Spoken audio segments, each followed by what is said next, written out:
महाभारत युद्ध के अंतिम दिन क्या हुआ जब पांडव सोच रहे थे कि हम विजय श्री को प्राप्त हो गए, फिर अचानक क्या हुआ, आइए सुनते हैं। महाभारत के युद्ध का 18वां दिन था। दुर्योधन की जांघें टूटने के साथ भीम की प्रतिज्ञा पूरी हो चुकी थी और कौरव सेना की सारी शक्तियां भी छिन्न भिन्न हो चली थी। पांडव थककर चूर थे, लेकिन अपनी जीत पर संतुष्ट महसूस कर रहे थे। कौरव शिविर पर अब पांडवों ने पड़ाव डाल लिया था। सभी यही विश्राम के लिए रुक गए। रात्रि भोज के समय कृष्ण को मौन देखकर अर्जुन ने कहा, मधुसूदन, अब तक आपने बड़े भैया को विजयश्री की शुभकामनाएं नहीं दी, क्या अभी भी कुछ शेष है? माधव बोले, हाँ अर्जुन, अभी 18वें दिन के कुछ पहर शेष हैं। भीम तुरंत बोल पड़े, लेकिन शत्रुओं का मुखिया तो वहाँ तालाब के किनारे औधे मुँह पड़ा है। कृष्ण बोले, हे गधाधारी, जब तक अस्वस्थ न हो जाओ विजय की घोषणा न करो। अभी तक महाराज धृतराष्ट्र ने सिंहासन रिक्त नहीं किया है। अर्जुन ने पूछा, तो क्या हमें अभी रात के इस पहर में ही हस्तिनापुर चलना होगा? हस्तिनापुर, जहाँ धृतराष्ट्र सिंहासन पर बैठे थे। कृष्ण मुस्कुराए और बोले, नहीं पार्थ, अभी के लिए केवल तुम सभी को अपने शिविर में चलना चाहिए।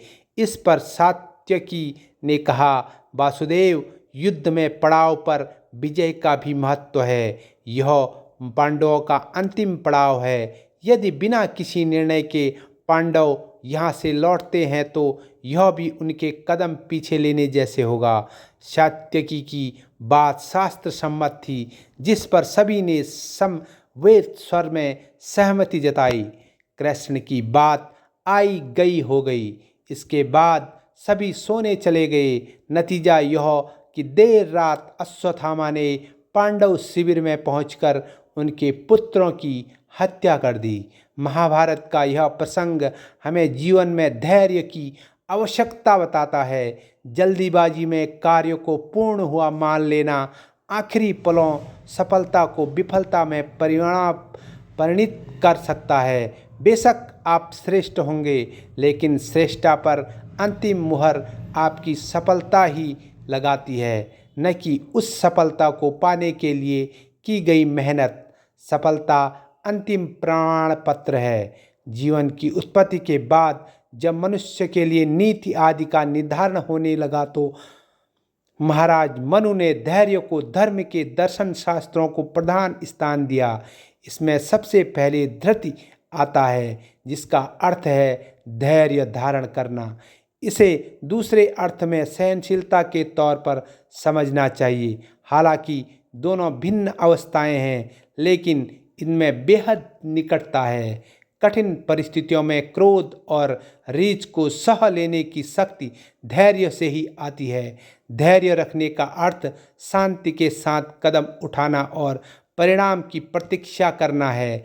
इसकी आम परिणाम यह होगा कि खुद को ऐसे कामों से रोकना जो लक्ष्य तक पहुंचाने में रुकावट बने या उस तक पहुंचने में विलंब का कारण बने। दोस्तों, जीवन में धैर्य सबसे महत्वपूर्ण है। इसीलिए अगर धैर्य आप नहीं बना सकते तो आप हर पल धोखा खा सकते हैं। ऐसे में धैर्य एक प्रतिरोध है जो मन पर काबू होने से प्राप्त होता है।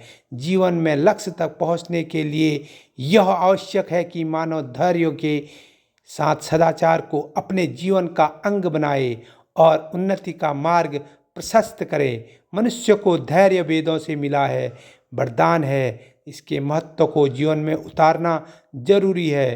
कबीरदास भी लिख गए हैं, धीरे धीरे रे मना, धीरे सब कुछ होय, माली सींचे 100 घड़ा, ऋतु आए फल होय। यानी माली 100 घड़े से भी वृक्षों को सींचता है, फिर भी जब बरसात का मौसम आता है तभी वृक्ष पे फल आते हैं। दोस्तों, ये कहानी आपको